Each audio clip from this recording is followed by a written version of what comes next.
shifts in the market. And I'll show you that today in the numbers. We're going to look at a year-over-year East Gwillimbury market update. So we're going to start with July 22nd. So we'll look at a year ago. We'll look at current stats, which are July 23. Then we'll have a look at June 2023 as well.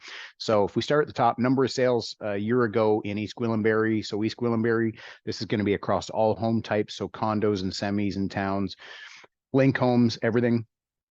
And it's also inclusive of all of East Gwillimbury, which would be the four towns of Holland Landing, Queensville, Sharon, and Mount Albert. And of course, there's River Drive Park in there as well. Just so I don't have any haters.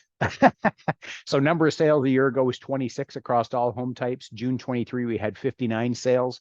And July 23, we're seeing that reduction in sales. So the market did retract, did pull back a little bit. Average sale price across all home types in East Gwillimbury a year ago, $1,160,000. That climbed in June 2023 to $1,422,000, currently trending at $1,004,000. So not all towns in York region, we saw a reduction from June to July. East Gwillimbury, we are seeing a slight little reduction, but if you look at the TREB stats overall as a whole, we are seeing a bit of a pullback in price as well. The SNLR stands for sales to new listings ratio. As realtors, we refer to it as the absorption rate. This is how we determine whether it's a buyer's or seller's market. So what it tells us is it tells us the percentage of homes that came out that month that sold. So in July 2022, 31.7% of the houses that came on the market in East Gwillimbury sold. 45% of the houses sold in June 23, currently trending at 36. So at 36, that does indicate that it is a buyer's market. So there is more supply than there is demand for homes right now. Months of inventory remaining, really good gauge of the market, tells us that if no other homes came on the market after today at the current rate of buying or current rate of consumption, how long would it take to deplete the inventory? So a year ago, we had 4.5 months of inventory. We had 2 months of inventory in June 23, currently trending at 3.3. Now, I don't have the exact stat on my head, but if you want to compare the last time the market went through some shifts or some changes, which was back in that late 2017, 2018 market, I mean, numbers that are coming to my head were probably more like 6, 7, or 8 months of inventory remaining. So, there was a lot more inventory then than there is hanging around now. So, but we have different things we're dealing with. We weren't necessarily dealing with interest rates at that point. Sale price to list price ratio, homes selling at 99% of asking a year ago in July 2022.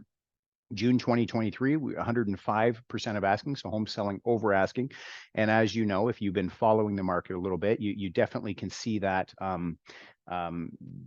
there was a propensity to the underpricing of houses, homes being priced under what the intentional sale price or what the market value is, and then they allow for that bidding to process to happen. But what we're seeing now, let me see if I can get out of the way here enough. So we're at 100% of asking. So we are seeing it calm down. We're seeing offer dates fail and homes being relisted for a more intentional sale price or more intentional asking price to what the expectation of the final price will be, if that makes sense.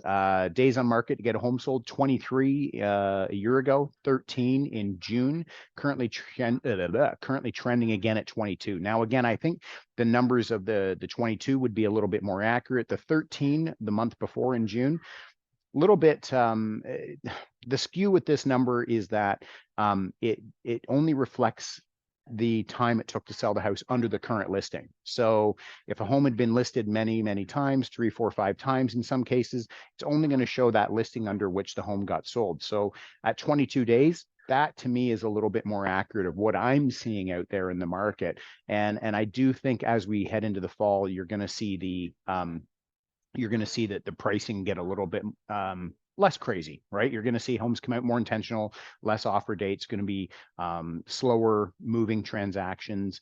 You're going to see, home inspections and other clauses come back in, financing clauses, things like that. So if you have any questions on how this information relates to your EG home, feel free to shoot me a DM.